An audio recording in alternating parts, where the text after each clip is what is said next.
A spooky forest, real psychic predictions, and a chilling pet cemetery await on this list of some of the most haunted places in the spiritualist community of Lilydale, New York. Are you ready to get started?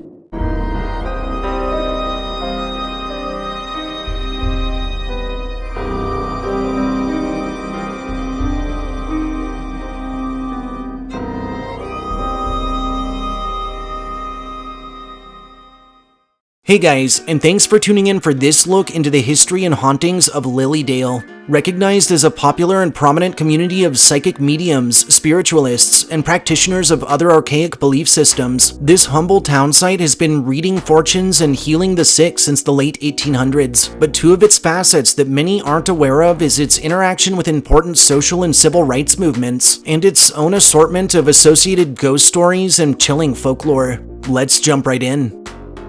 Lilydale, which is located off of Cassadaga Lake, near the village of Cassadaga, in the southwestern portion of the state of New York, is a beautiful and mysterious hamlet, recognized for its populace comprised of psychics, mediums, and practitioners of various arcane arts, and also for its connection to a number of haunting legends. Historically speaking, the notion that our mortal realm is influenced by spirits from the beyond predates the creation of Lilydale by thousands of years, and pretty much stretches back to the dawn of humanity. However, the spiritualist movement as a larger belief system would start to gain modern traction through the 18th century. Through the mid-1700s, one Emanuel Swedenborg, who is often considered the grandfather of spiritualism, along with Franz Mesmer, would begin providing their insights on the spirit world, or worlds. Swedenborg would profess that he held the ability to communicate with spirits while awake, and would describe their realm in two ways. The first being that there was no singular heaven or hell, but instead a range or a series of higher and lower heavens and hells. And the second, that God or whatever higher power might exist out there used the spirits in order to communicate with the living.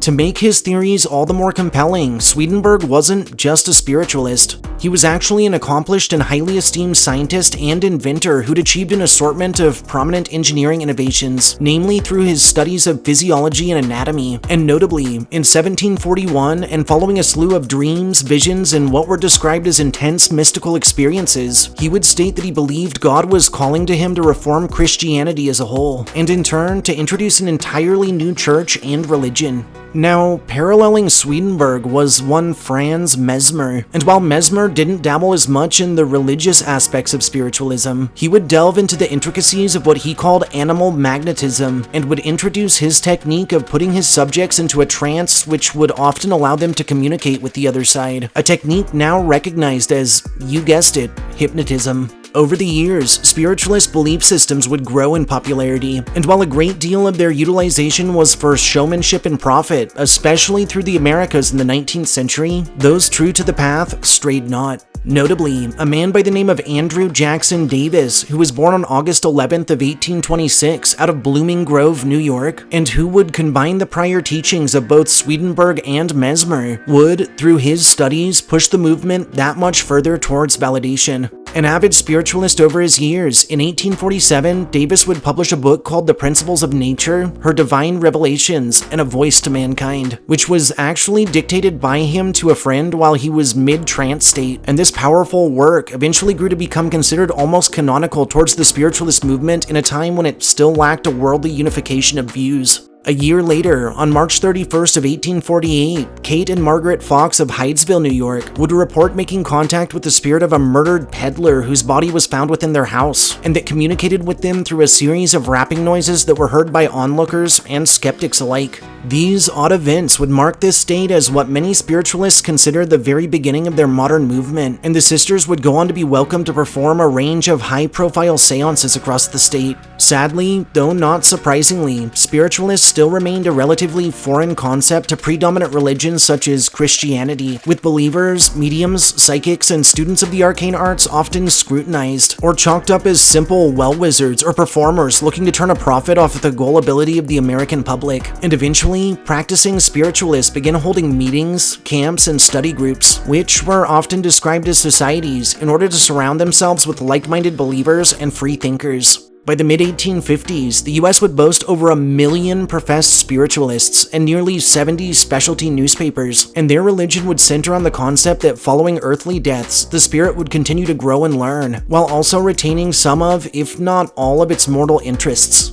In 1871, a gathering of spiritualists would begin holding summer meetings off the shores of Cassadaga Lake. Over the years, they would construct a series of auditoriums, over 200 cottages, a large hotel, outdoor amphitheaters, pavilions, and more. And in 1879, the community was officialized as the Cassadaga Lake Free Association and would act as a staging grounds for the earlier Lilydale Spiritualist Assembly. Notably, due to its freedom of speech and overall nature, the Cassadaga Lake Free Association would begin to draw in proponents of important civil rights movements and other activists. In 1891, Susan B. Anthony herself, who was pretty much the grandmother of the women's suffrage movement, would actually hold the first of several public appearances locally. In 1903, the community would re-establish itself as the City of Light, and finally, in 1906, it would re-establish itself once more as Lilydale. While the spiritualist craze would decline on a global scale through the 20th century, Lilydale would remain popular and would preserve the religion's teachings and ways. Over the years, visitor numbers to the community would steadily increase. In 1980, a study performed under the Review of Religious Research would discover that only a small percentage of Lilydale guests at the time were going to speak with dead family members, while a larger bulk were visiting to find their fortunes, fame, or to delve into the intricacies of the archaic. For the past several decades, tourism numbers to the site would increase from around 20,000 annually to well over 30,000, and in 2021, the entirety of the town was opened as a business, charging $15 a day to anyone interested in exploring its bounds, while offering readings or healing rituals from registered mediums and practitioners, some of which that are completely free and only accept donations, and others that could charge up to $100 per session, or possibly more.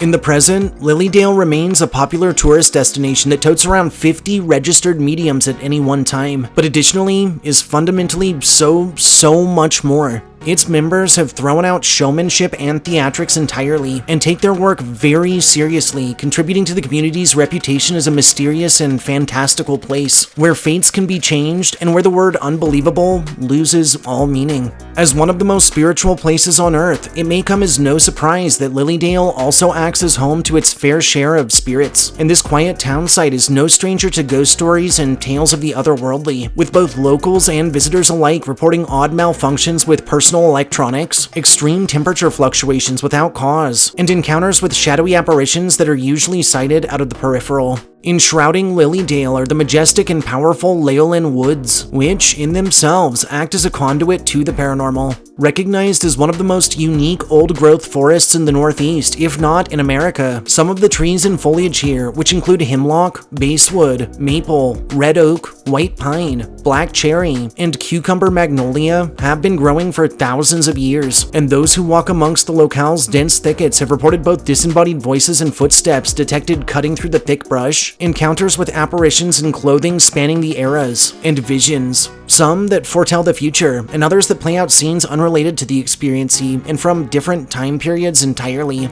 Also reported within these woods are encounters with creatures from native lore, and more chilling run-ins with forces believed to be nefarious in nature. In the heart of the Leolin Woods lies our next point of interest, the iconic Inspiration Stump. This sacred stump, which once held a great old pine tree, is believed to be a place where both mediums and those seeking guidance and truth become more aware or receptive. And tradition dating back to 1879, which is the official founding of the town itself, has ensured services and demonstrations are held at the stump every single day at 1 p.m. Those who have neared the Inspiration Stump have reported an astonishing range of supernatural happenings, including significant bits of knowledge or wisdom being inexplicably imparted onto them, pieces of the past being shown to them from beyond, instances of voices or chanting that reveal mystical secrets, and accounts of the manifestation of entities, sometimes of prominent figures appearing to those in need and answering important life questions or endowing them with what else but inspiration.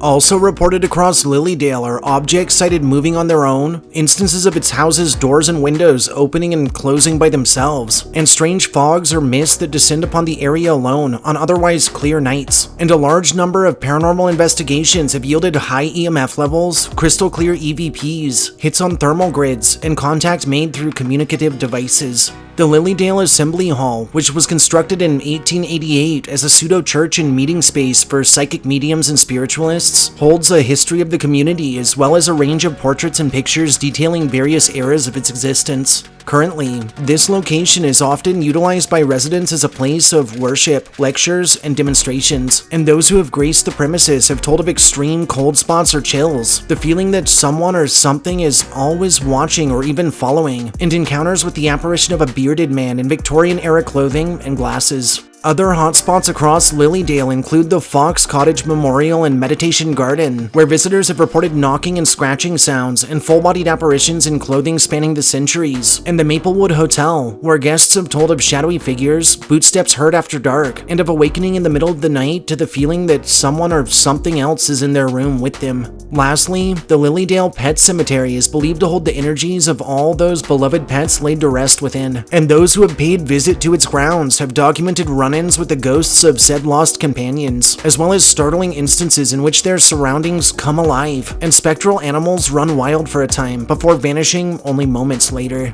With its intriguing and mystifying legacy, coupled with its wide range of associated ghost stories and local folklore, Lilydale is a wondrous community that invites those interested in both the past and the supernatural to delve into the intricacies of a very special yet often underappreciated portion of our nation's history, as well as to ponder the mysteries tied to the very fabric of what we call reality.